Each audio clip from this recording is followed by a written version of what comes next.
I'm James Walkup with Foundation Property Management and TurnkeyInvest.com. So this video is, are you ready to start your investing career? So why are so many people investing in real estate? Unstable stock market, tumultuous world we live in.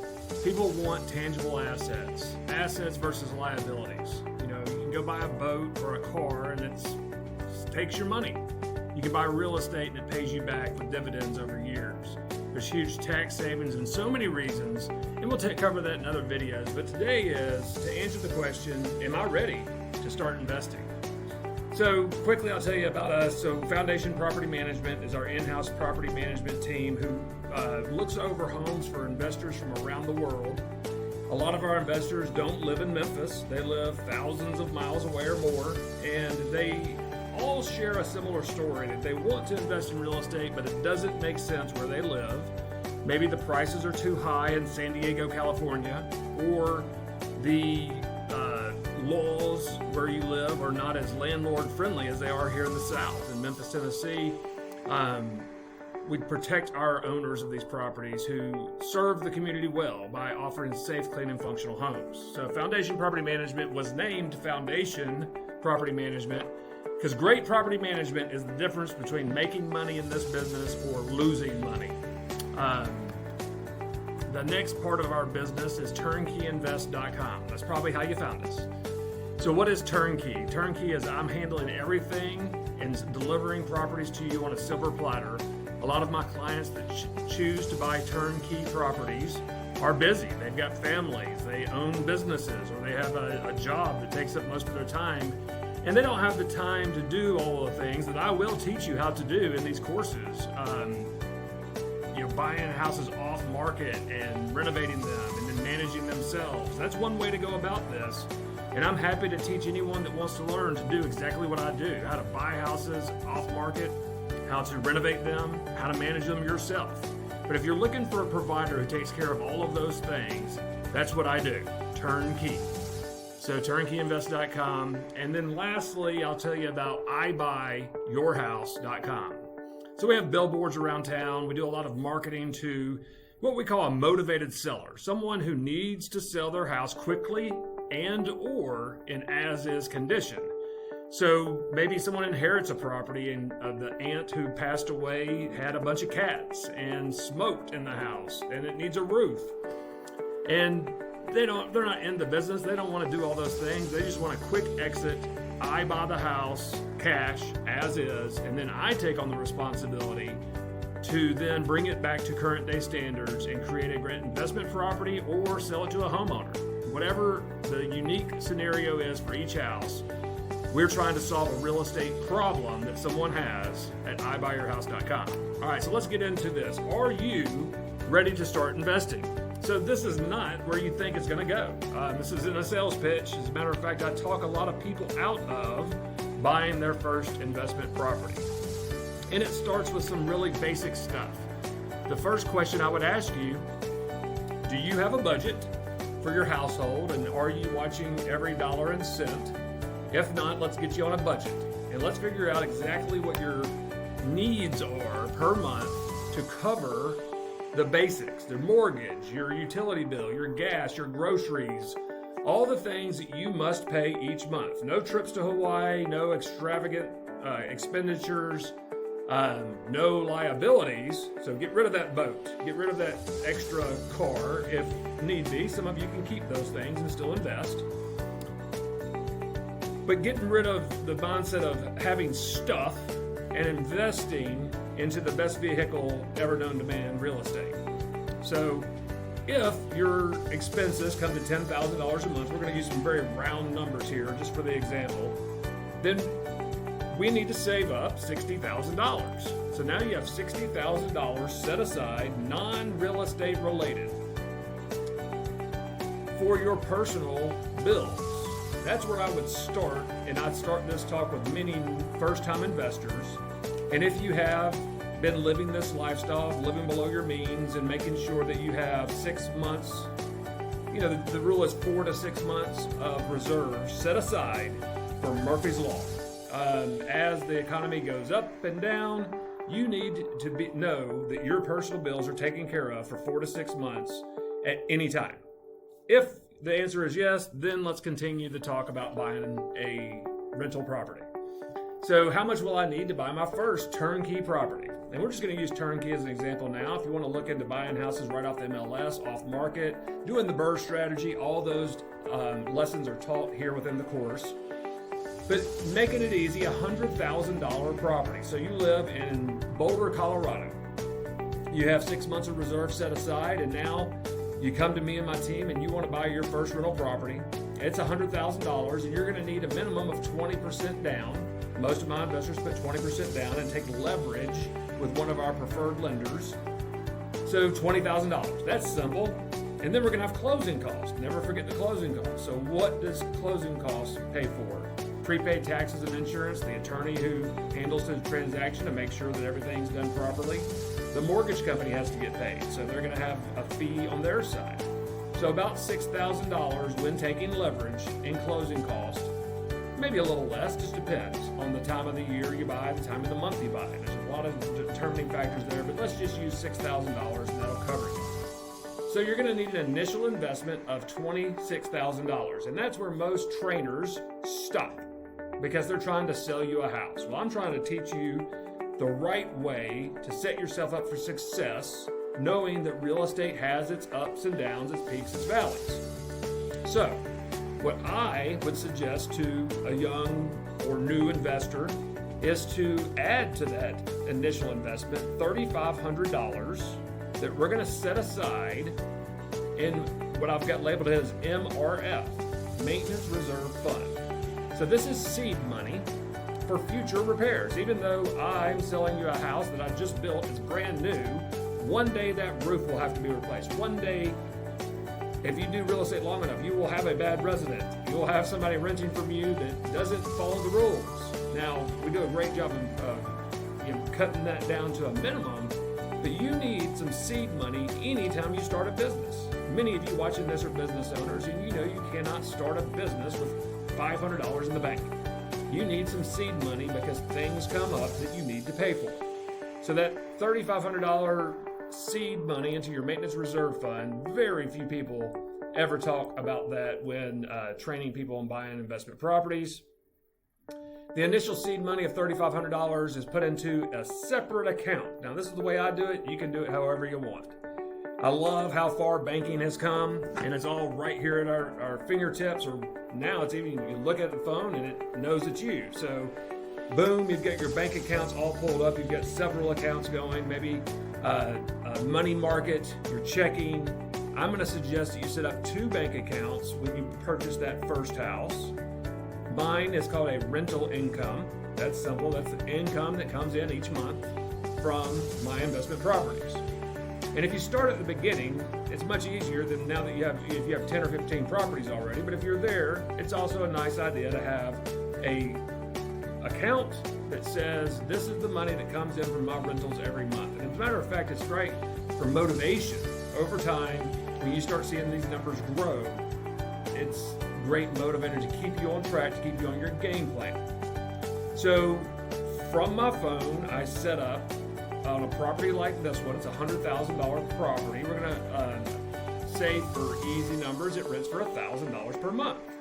Well, I want to take 4% of my collected rent and add it to my maintenance reserve fund. That's the second account that I set up with new investors,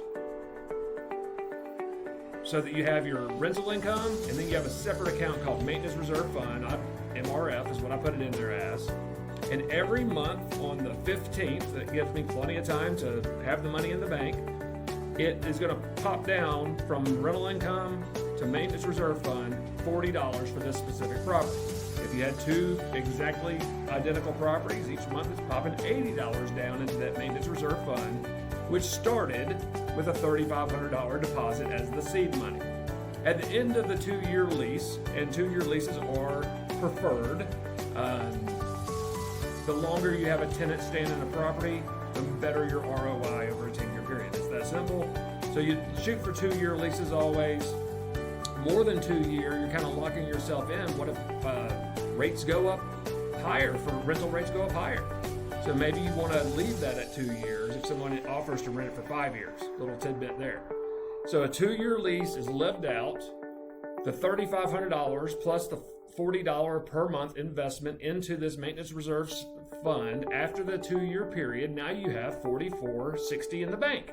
So $4,460 in your maintenance reserve fund at the end of the lease is plenty of money. And again, we're not planning on spending that. That is just for the roof or the water heater. Big expenditures are coming out one day. Very few times are you ever going to have someone move out of a property and there's not a penny to spend. Now, that brings us to security deposit. On a $1,000 a month rental, you'll want at least a $1,000 a month security deposit.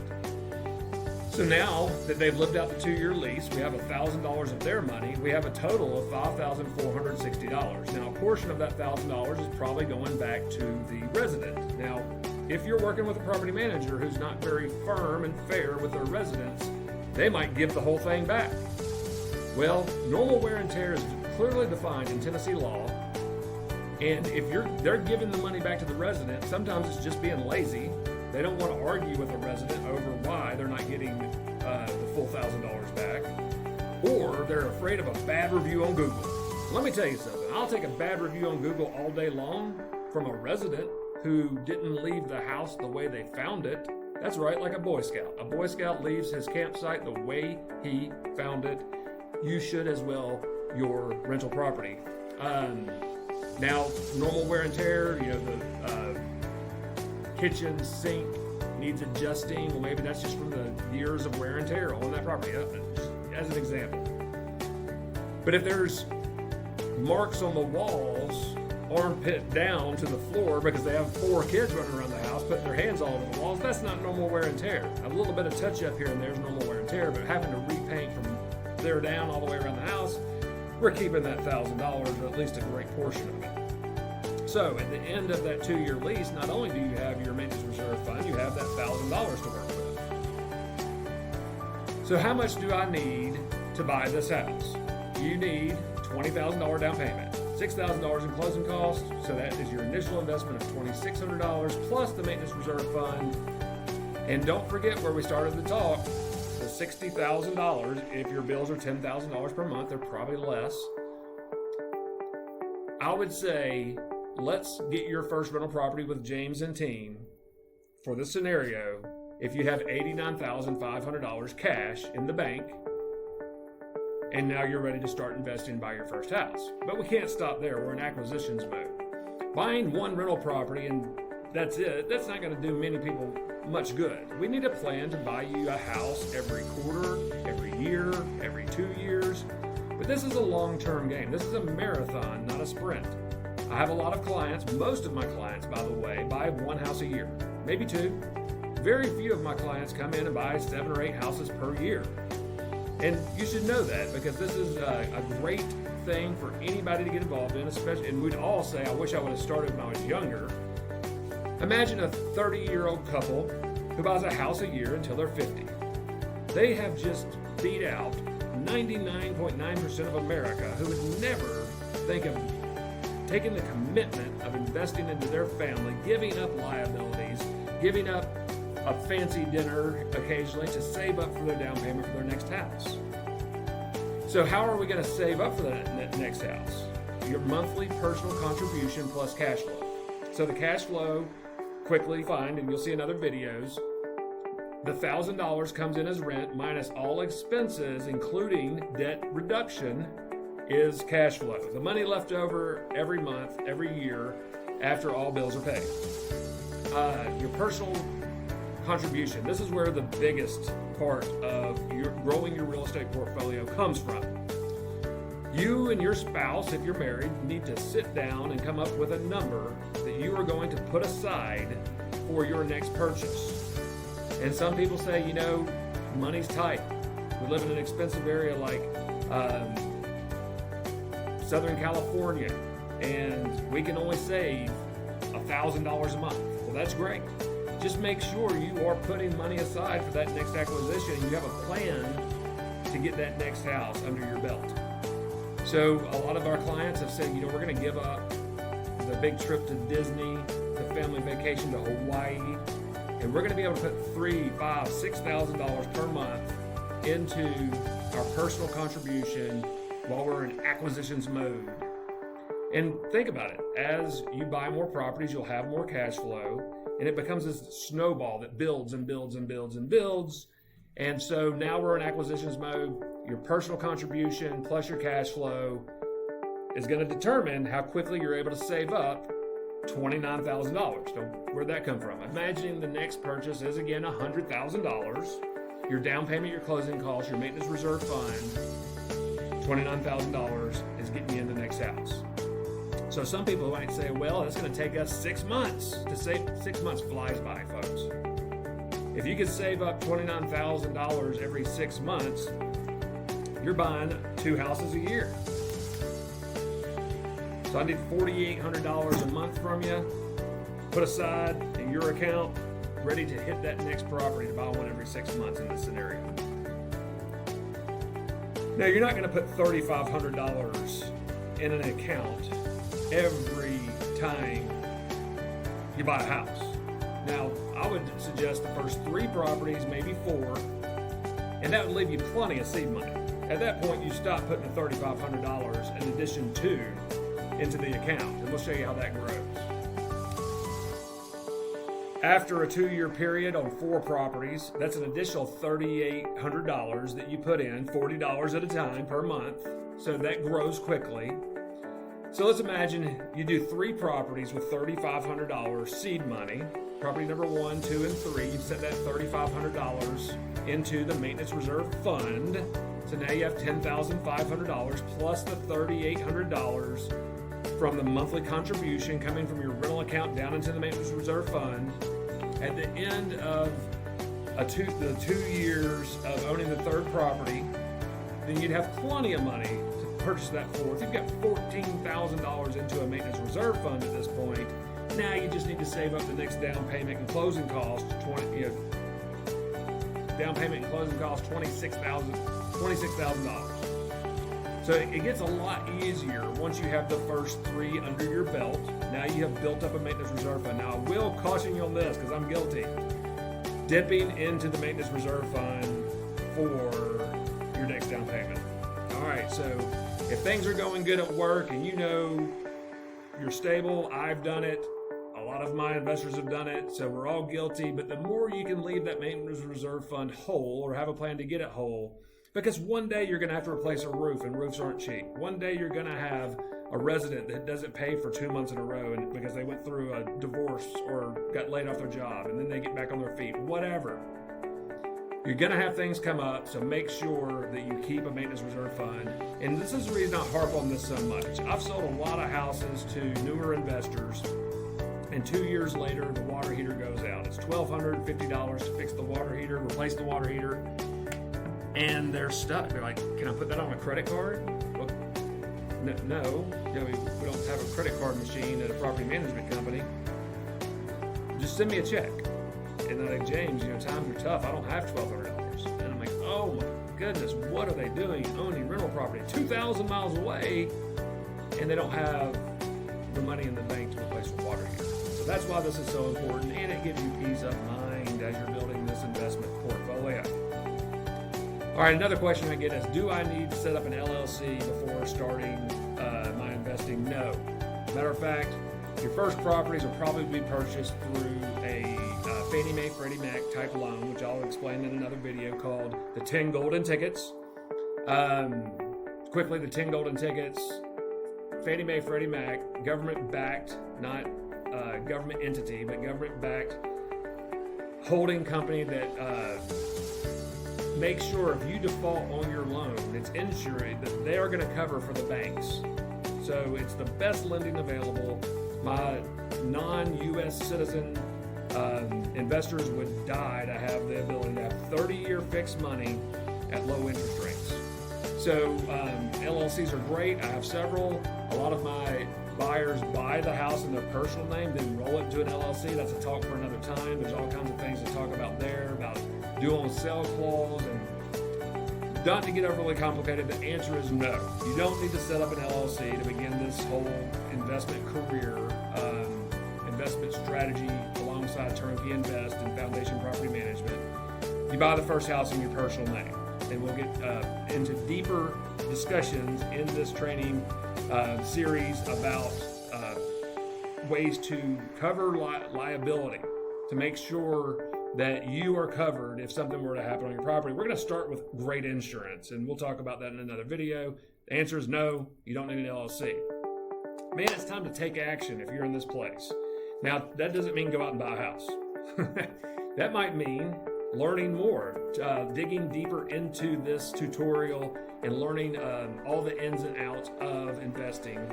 Building your buy box, that's an important part that you'll learn in another one of my videos, because you should never buy something that a realtor's trying to sell to you. They're looking for a commission. My job at TurnkeyInvest and Foundation Property Management is to deliver to you what you tell me you desire, and we'll work with you to build this. So my wife and I, our next acquisition will be a 3-bedroom, 2-bath home that is a normal floor plan. Weird people live in weird floor plans, so don't get something that's all crazy. Just a basic little tank of a house. I like to have as much brick on a house as possible. Vinyl or aluminum windows are great. Wood windows need to be replaced and repaired all the time. I love to have a new roof, new HVAC, hard surface floors in my wet and high traffic areas. We'll talk more about that in other videos, but I know exactly the avatar of what my next house will be. So maybe your next step, your take action is work with James and his team to build your buy box. Know exactly what your next property is going to look like. And if it hits 90% of exactly what you're looking for, it's probably a buy. Including price, right? Price and rent, the rent to purchase ratio. I mean, all those things are going to be in your buy box so that you now know with a focus, location, and what you're going to buy. Maybe your next step is linking up with one of our preferred lenders and getting pre-approved. If you're not pre-approved, then that would be a next actionable step, is to interview a couple of mortgage brokers. I can give you my personal preferences of, who's got the best rates, who's got the best fees, who knows how to get you to where you're looking to go. So get with me and the team, and I'll hook you up with one of our preferred lenders. Maybe your next take action step is get on an airplane and come out and see James.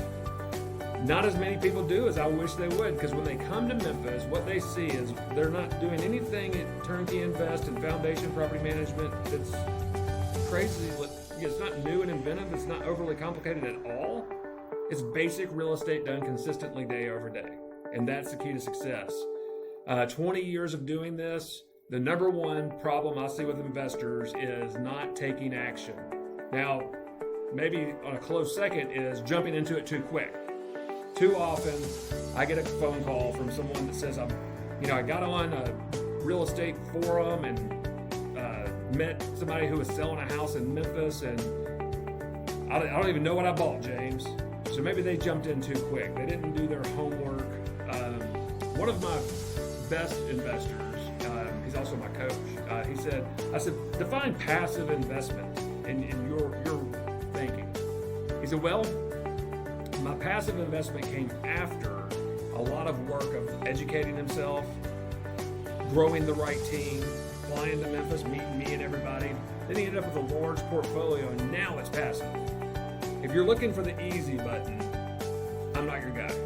If you'll put the time to understand the principles that we've put in place that work for our investors who have listened to our advice and following our proven method and not trying to come in and reinvent a wheel that rolls very well, it will work.